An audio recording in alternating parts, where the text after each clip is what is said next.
What's up, everybody? Welcome to Method Unstoppable. Today, we're talking about motivation again, but from a different lens. You know, I used to think that motivation only came from two places. The first was a desire to avoid pain.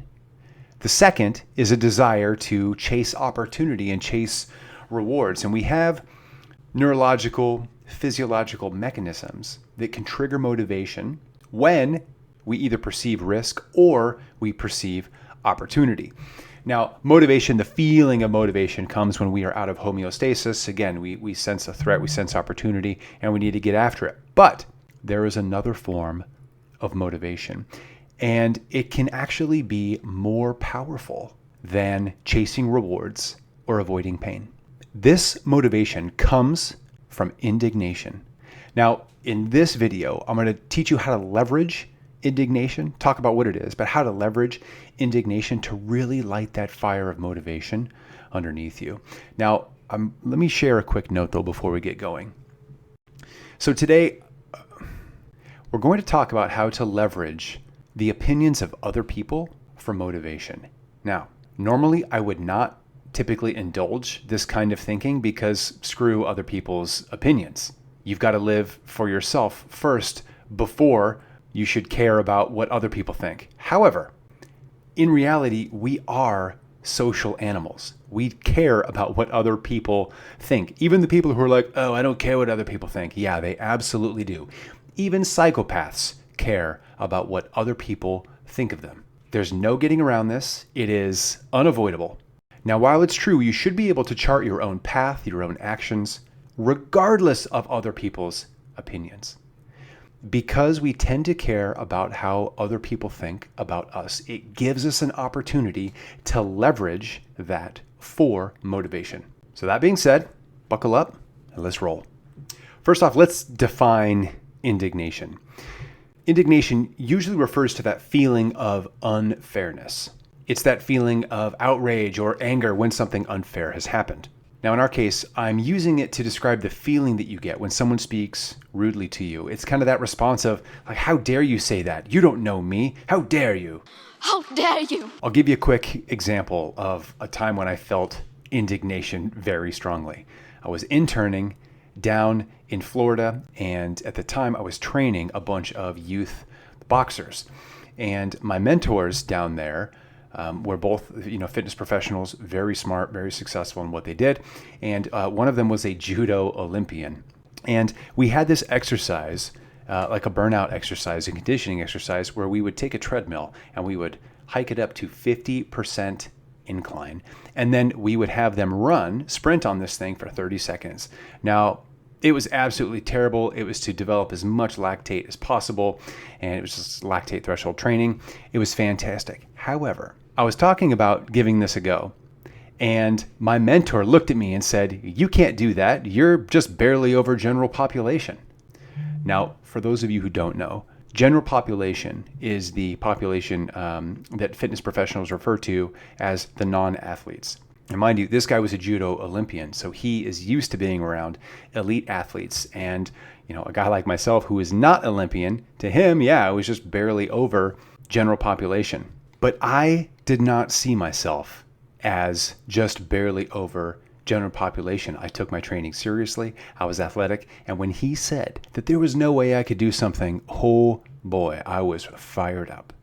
His comment to me misaligned with my identity. And I was motivated to prove him wrong. So I put on my game face, took off my watch, I gritted my teeth, and I got after it. And as it turns out, he was right. I could not finish the 30 seconds of that exercise. I was sprinting up that treadmill, and at 20 seconds, my legs were killing me. At 25 seconds, I had to keep going. I was almost there at 28 seconds. My legs failed, and I couldn't do it. Now, my mentor, his name was Roddy. He laughed, but he congratulated me. He didn't think I was going to make it that long. And we made an agreement to come back and try. I was going to get some more training and come try again at a later time. But that moment struck me. It was one of the first times when someone had made a comment to me where I felt so pissed that they said something that was just not aligned with who I was. I was indignant. Indignation is a powerful motivator. But if indignation is such a powerful motivator, what can we do to call upon it when we need it? Well, first things first, we just need to name the emotion and put a label on it and call it indignation. That way we know it's a thing that we have access to. And then, we can put a name on that feeling, and it's not just called frustration, it's indignation. There's something underneath it. To leverage that feeling of indignation, we need clarity. Clarity helps us focus that feeling of indignation towards a specific action that can move us forward. Again, without this clarity, we are more likely to react with frustration and anger, and then it stops there. But again, when we label it indignation, we can recognize that our emotional reaction is one because something is unfair or it misaligns with our, who we see that we are, and we can take appropriate action through our motivation.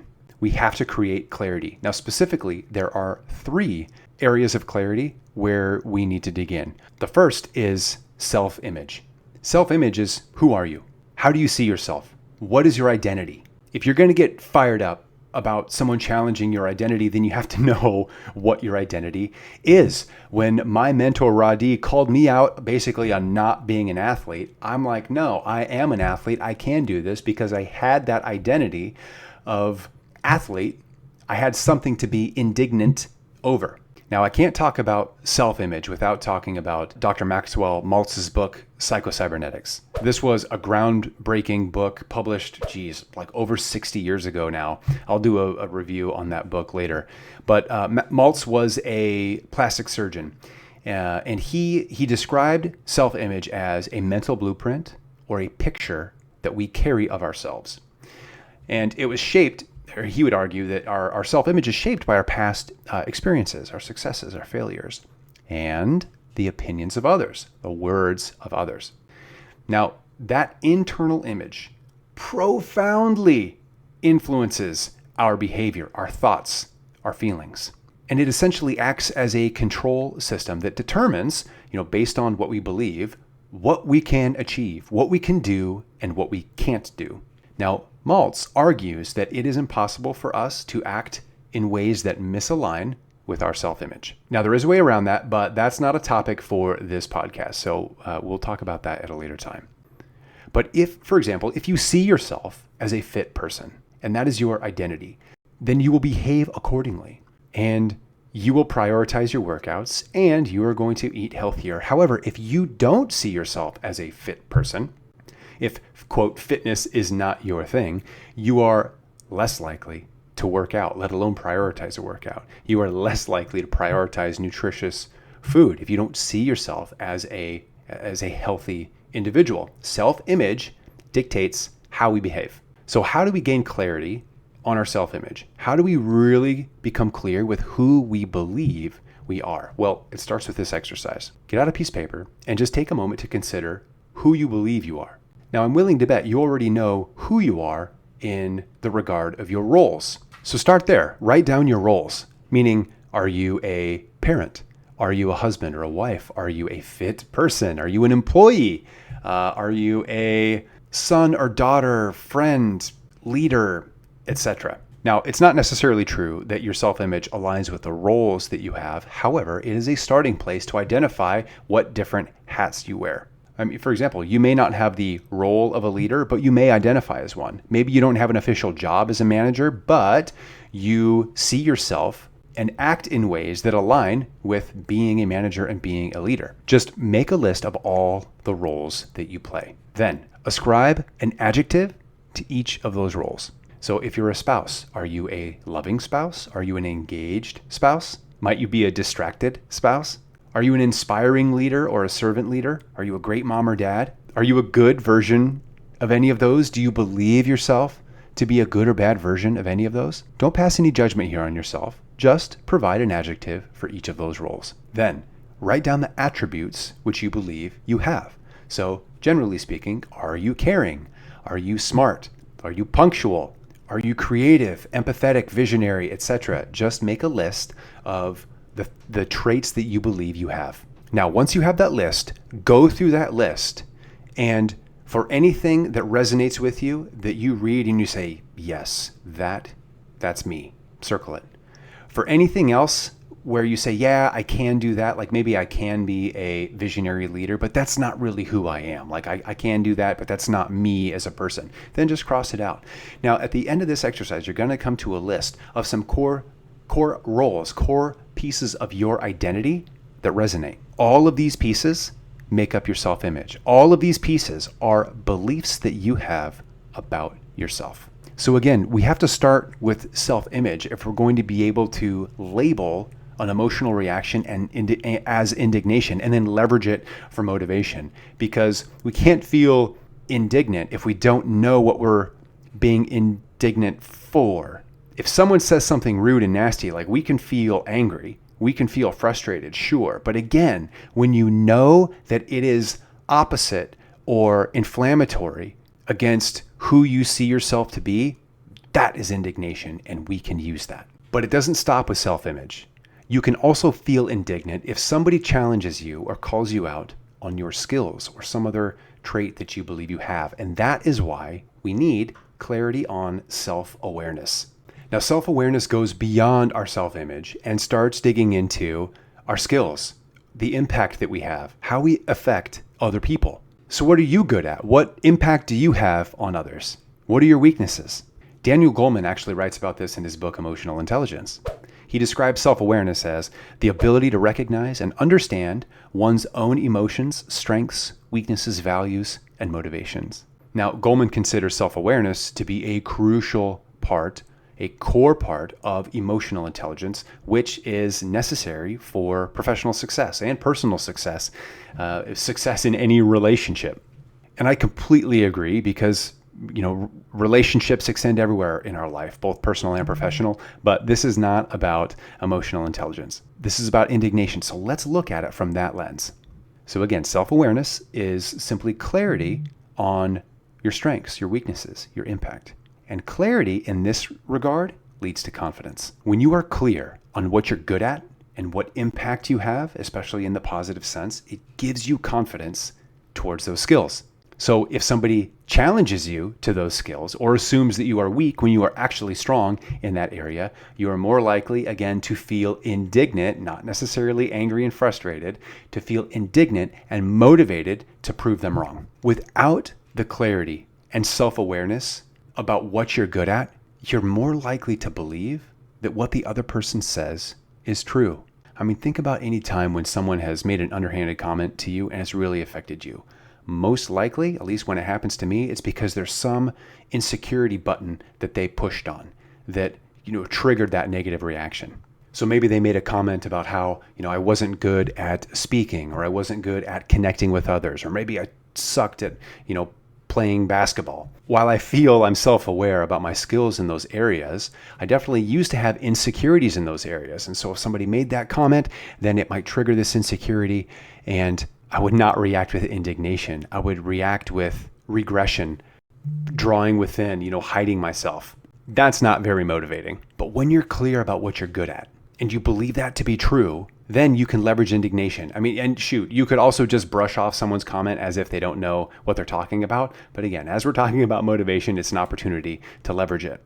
How many times have you heard a story of a successful person who said that when they were in school, they had a teacher tell them, you'll never amount to anything.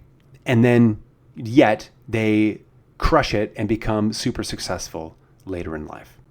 For somebody who reacts with indignation in that moment, they're going to react with that feeling of, oh yeah, watch me. I know I can do this. Watch me.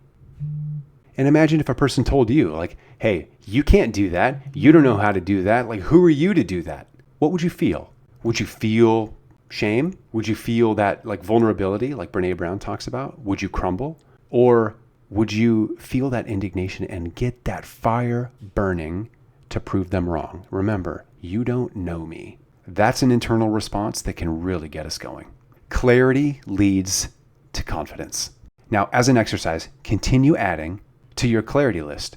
What are you good at? What do people praise you for? What are your weaknesses?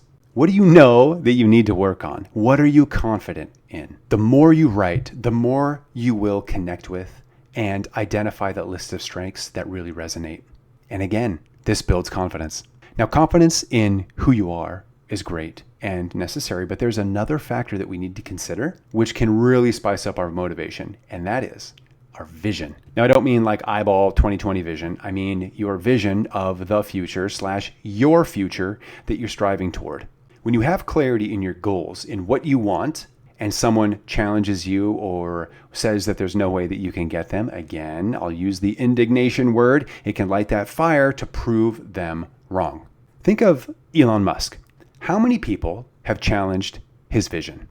How many people told him that he was crazy and that it's not possible to reuse rockets, or that his goal to land humans on Mars was impossible? How many naysayers have told him what he can't do? A lot. I mean, I get fired up just thinking about it. But did he quit? Heck no. He kept pushing and he started more businesses in the meantime. He is constantly proving people wrong.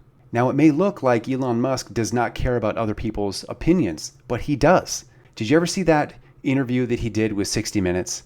And the interviewer had told him that Neil Armstrong was basically throwing shade at SpaceX. And he got emotional because Neil Armstrong was a hero of his. And he said, I wish he would just come down here and see what we were doing. But Elon is on a mission that he believes in. And shoot, a whole bunch of other people believe in that mission too. That's why they're working for him. When you have a mission and a vision that is important to you, you have something larger than yourself to defend. Now, Elon Musk, in his mind, is defending all of humanity. Now, someone can challenge you and you can defend your identity. But when someone challenges your vision, they are challenging the future impact that you desire to have on other people. This could be your family, or it could be your social circle, or it could be a larger group within the world. But that's a bigger challenge than just, challenging a skill that you're good at or not good at.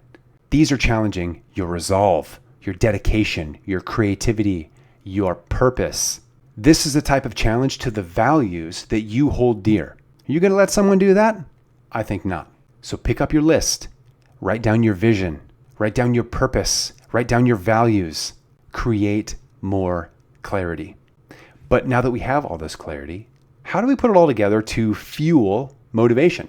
Now, as mentioned before, I am not a huge fan of relying on other people's opinions, but this mechanism does work, so we might as well use it to our advantage. And I will remind you, motivation is an emotion. It is a feeling. It is not something that is meant to be turned on all the time. If we feel motivated all the time, that means we are always taking action, which means we never rest, which means our bodies get destroyed because we need rest. However, it is possible to summon the motivation when we want. Now, if you want to summon that motivation on command, all we have to do is remember back when somebody treated us unfairly. Maybe they said something mean or underhanded.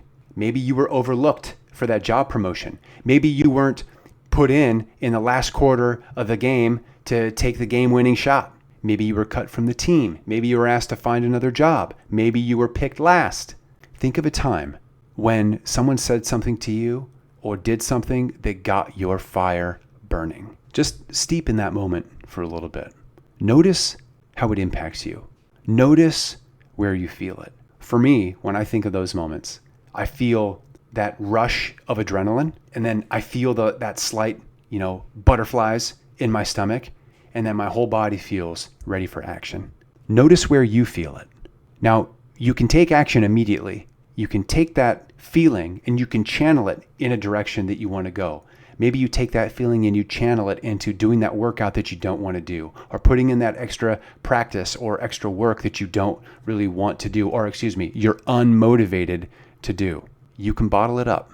Now, I'm sure there's some counselors and psychologists out there that would probably kick me for saying this, but as a mental trick to save motivation for later, you can capture the feelings and put them on your mental shelf. You can capture the feelings of being indignant, of feeling indignation, and you can put that on a mental shelf for you to pick up later and replay that scenario to trigger that motivation. Now, I don't recommend, holding in all of your emotions. You got to deal with your feelings and process them. However, we're talking about how do you trigger motivation on command, and this is something that works for me. So Envision the story, the experience, your feelings, and the fire that you feel. To save that for later, imagine, putting that either into a box or into a bottle and setting that onto a shelf that you can open up later, and it is just a cue to replay that story, to feel all that stuff again. And when you want some motivation, just open that box, open the bottle. There's other methods too. David Goggins, I love Goggins. I was watching an interview where he said he made a recording of a whole bunch of his haters talking crap to him, and he listens to it. He plays it while he's running. That is a perfect example of leveraging the feeling of indignation in order to make progress. Now, I don't think, Goggins has a motivation challenge. The guy is disciplined, in ways that I think we all could hope to aspire. But it's an example of how to leverage indignation. It's totally savage. So again, you can replay that story in your mind. You can, grab the indignation bottle off the shelf. Whichever way you choose to leverage indignation, just let it fire up that furnace within you. But let me add one more thought here. Even though indignation is a powerful motivator, do not let it be your primary source of fuel. Your effort, your focus, your purpose, they should all be about your goals and not what other people think about you. So don't overindulge in this and give it more power than it deserves. Don't give power over your motivation to other people. However, again, we just acknowledge that this is a physiological reaction that happens, and we can leverage it for our performance benefit. There are other ways to fire up your motivation. I just created a podcast on how to summon motivation on command using the positive and negative. You can check that out. I'll throw a link in the description. In the meantime, it is a-okay to recognize that we are social animals, and we track fairness very well. So let's wrap this all up here. Indignation is that feeling that you get when someone or something is not fair. When someone says something rude or misaligned with how you see yourself, you can feel indignant and motivated to prove them wrong, to take action to prove them wrong. So to make sure that you can leverage indignation and not just react with anger or frustration, remember, we need to be clear on three things: who we are, our self-image, what we're good at, what we're not good at, how we react, what we think, that's self-awareness, but also our vision. That's what we want and what we aspire to be. You can turn indignation into fuel for action, but beware, giving too much power to others to fuel your drive is a risk. Don't do this too much because you know what? Screw what other people think. You do you. But use it to your advantage. So take action, my friends. Go crush it today. Thanks for listening. Thanks for watching. And until next time.